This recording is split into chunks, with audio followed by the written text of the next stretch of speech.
I bought a 66 Impala convertible being the operating word there. If it didn't fit in the trunk, it didn't go with me.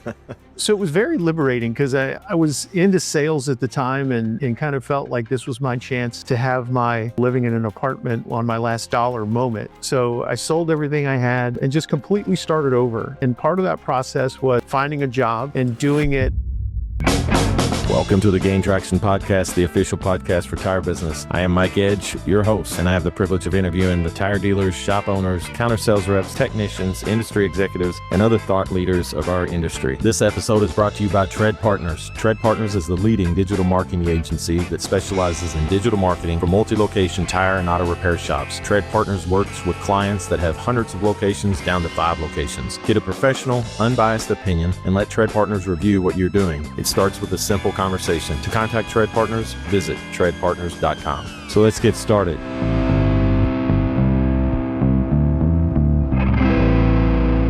Hey folks, welcome to the Gain Traction Podcast, the official podcast for tire business. Tom Gattuso, VP of Events for SEMA, is my guest today. Tom, welcome to Gain Traction. Thanks, Mike. Happy to be here. Yeah, glad to have you here. So you're in the final sprint here towards SEMA. And I can't believe I got your time. I really appreciate that. And the folks that helped set it up at Con. But tell us a little bit about yourself. And because I think your story is really cool. You've been on automotive, but you've always been on the event side, which is really a lot of fun, I think. Yeah, it's a weird diversion into working in the car industry. I decided when I was in college that I wanted to work in the automobile industry. And I just thought it was a way where the thing that I was just obsessed with, which really was cars, and I'm not mechanical for some reason. So I couldn't figure out exactly why, but I just knew I wanted to work around automotive. So I ended up trying to find a job working for like a vehicle manufacturer. And in the time frame of the late 80s, there was some hiring freezes going on. And, I transitioned from staying where I was on the East Coast or moving to where automotive was. And at that time, really, it was headquartered in either Michigan or Southern California. Yeah. And I thought about it for a couple minutes and I said, Southern California sounds fun. And at that time, there were a lot of vehicle manufacturers headquartered there. So I went and sort of started all over. I bought a 66 Impala convertible being the operating word there. If it didn't fit in the trunk, it didn't go with me. So it was very liberating because I was into sales at the time and kind of felt like this was my chance to have my, living in an apartment on my last dollar moment. So I sold everything I had and just completely started over. And part of that process was finding a job and doing it from an ad that I saw in the Los Angeles Times, where it was selling space at auto shows. And I had no idea what that entailed, but I went and I interviewed and it just was this right place, right time situation where I was selling everything from a 10 by 10 booth to somebody that did car wax, to selling 15,000 square feet in an auto show to General Motors or Ford or Toyota. So it opened my world to this place where you could support the automotive industry, but then there was this whole new vertical path of career in events. And I did the auto show thing for 10 years. And then I parlayed that into doing consumer and trade events at a company called Advanced Star, specifically for their off-road group. And I worked with some great brands in that. And then in 2011, there was an opportunity to come work at SEMA, and it was this perfect time of my consumer show background, the auto shows that I did. I evolved my career where I was doing operations and marketing and the business side, the accounting side, the sponsorship and media side. So I really had a pretty good background of how events ran. Yeah. And I took that to Advanced Star and shared my consumer background, and I learned about B2B shows, and they're not that much different, but you do have an advantage on knowing both. And then I came to SEMA in 2011, and again, it was this entrepreneurial background that I had, and this evolution that was going on with their event. where I came here 14 years ago, and really the rest is history. We've been lucky to have the show do really well. I was able to build a whole team here, and we're sort of in this mode of just producing phenomenal automotive events and just trying to be the best event that anyone in our industry has ever been to. Well, and that's one of the reasons why I wanted to have you on here. I want my industry, the tire industry, to somewhat re-engage in SEMA. I think there's been less engagement, and we have a phenomenal time out there in regards to meeting people, and it's almost like it's that old cliche. It's almost the opportunity you guys provide us is shooting fish in a barrel. I don't have to travel all over the country in a year's time to see the same amount of people I could see within 1 week's time. And I mean, I'm talking about a lineup of just ton of people in a real short period of time. And it's intense, I don't know if I've ever mentioned this to people on the show, but I like to gamble. And when I go to SEMA, I never gamble. My wife is like shocked. I might squeeze in like 1 hour, but that's almost like it's rushed. You don't play well. You're just trying to, I don't tease yourself in a sense, but it never works out really. And, but I feel like the intensity of SEMA is so awesome. We get a lot done at SEMA, and, it's a benefit to a lot of people in our industry. But when I know that they're going to be out there, we're all emailing each other in July going, hey, you're going to be at SEMA, hey, can I get you on the show, etc. And it just starts snowballing. And like you said, Labor Day hits and everything just, but so, I mean, my schedule is almost completely full. And what are we out 6 weeks? I still have some flexibility, etc. But, yeah, it is amazing. So I can't imagine it from your side, putting everything together and the amount of people that show up there. Because I think for the last, several years running, it's the largest show in Vegas right now. Yeah, so we came out of the pandemic, and in 2021, we were the largest attended trade show in the country, and then repeated that in 22 and 23. Because you guys always went head to head with CES show, right? Yeah, and it really didn't matter who, because there's some great shows in Las Vegas. There's another one, ConAgra, ConExpo, that can be citywide and draw a huge attendance as well. So that's where we're lucky, where our board really never had us compete against any other event other than ourselves, and really just trying to be the best event in our industry. So when you look at some of our mission statements in the early days, we wanted to be the automotive's leading trade event. And really it didn't talk about big or profitable or any of that, luckily. It just said be the best and leading. So we've kind of locked into that. But Mike, you said something earlier about the tire industry. And the tire industry is an interesting place because obviously we've been studying it, and it's part of the event culture. But we've got these two things happening in the marketplace specific to tire, where our SEMA show is this incredible industry gathering. As you said, we'll have 160,000 people gather in Las Vegas, and it's this homecoming of, the minds and personalities of our industry. Yeah. But at the same time, when you look at tires and you've got tier 1 and tier 2 and 3 and 4, there seems to be sort of a shift in how they're doing their education and demonstrations and that type of thing. And they have found some value doing their own branded type events and really having focused education. So we know that that's happening, and we're looking at how that impacts the show and how we can work together with that. So that's awesome. So as we start to go through, we're looking at it and we're saying, okay, the majority of what's sold in a tire shop may not necessarily be tier 1. It could be tier 2 or 3. And, what is showing at the SEMA show between tier 1 through 4, and what are some of the events that are happening on the calendar. So our hope this year, and again, we're looking at the tire industry specifically. Our hope is that you can come to the show and you can get the round stuff covered, right? Because that's kind of the easy part. Yeah.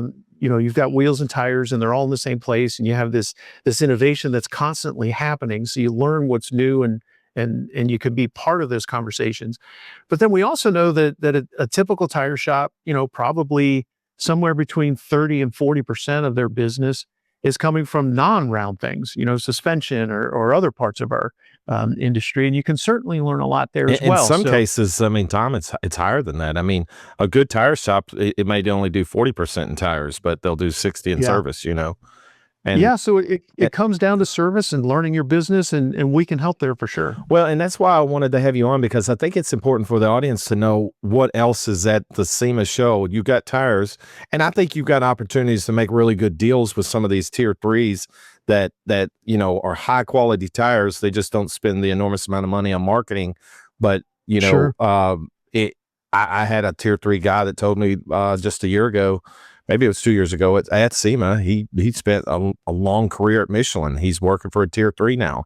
And he said Yeah. one of the things that he discovered in the industry over this amount of time, talking about 25, 30 years, he said 30 years ago, I only put Michelins on my wife's car, but the quality in tier three is so high today. He said, we use tier three. He said, I save money. He said, but we're not in the business of spending an enormous amount of money marketing. We just do it through networking and trying to engage tire guys like the dealers Right. to help push their tires, and they give them incentives to do that. And I think that's where the opportunity for the dealers to show up and make those kind of deals. But then also the equipment side, you might want to touch on that some.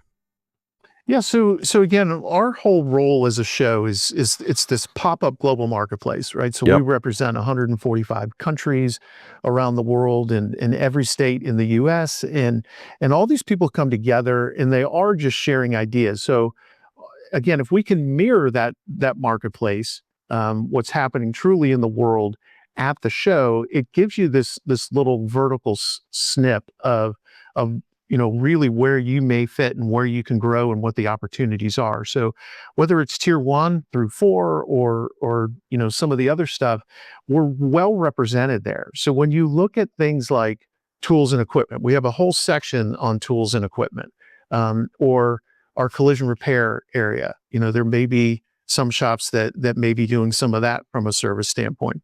But we're jumping even further into just having the tools there and being able to talk to the subject matter experts for that.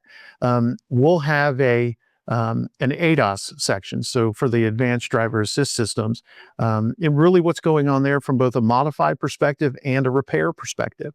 And that's really where our association hat gets put on. Is there's a Yes. lot of talk about repair, but at the same time, we're performance oriented, and what do you got to do to modify a vehicle but still keep all those safety standards in check? So, from an education standpoint, somebody that's working in a shop can certainly learn about that part as well. But then also little things like our restyling area is an example, or our truck section. Restyling could be window tinting or installing sunroofs in the old days was really how it was born. But it may be an area of your shop where you can increase the revenue potential and maybe have a little bit more of a customer service play, with a broader range of what you can offer your customers. So we really look at the show as everything automotive. It's 12 different sections. And again, everything from racing to performance to hot rod to tools and equipment to wheels and tires. And I think when you look at, again, the wheel and the tire section, our tire section is the Global Tire Expo presented by the Tire Industry Association, TIA. So they're definitely a seat at the table, and they're in the conversations with everybody about how we can make the entire industry evolve and stay up with the times. And really that's our goal. For me, when I get through the show, a measure of success that I'm really paying attention to is the connections and conversations that happen on the show floor. As long as we can get people to connect and talk, we win. And it's not necessarily about business, because that comes from the conversations.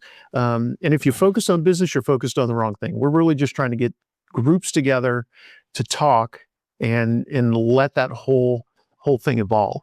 I love that. I think it's more, it's more authentic. It just kind of organically happens. And when people go there to be curious, learn, just to give everybody that has not attended, say I'm talking to these tire dealers that may be listening that haven't attended or haven't been back in a while, you can attend and not, have a booth.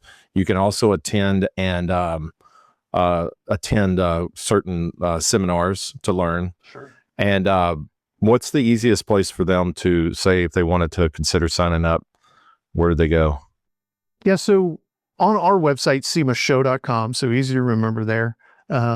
Really, we're answering most questions, and you can't miss where you could register. So again, whether or not you're a manufacturer of product or a shop, somebody that works in a shop or shop owner, and even now an enthusiast is able to come to the show. And I think it's unique thing, Mike, that we have where you don't necessarily see it very often with events, but our event has got an element of 3 sectors of our industry. There's manufacturing, Yes. there's distribution, and there's end user.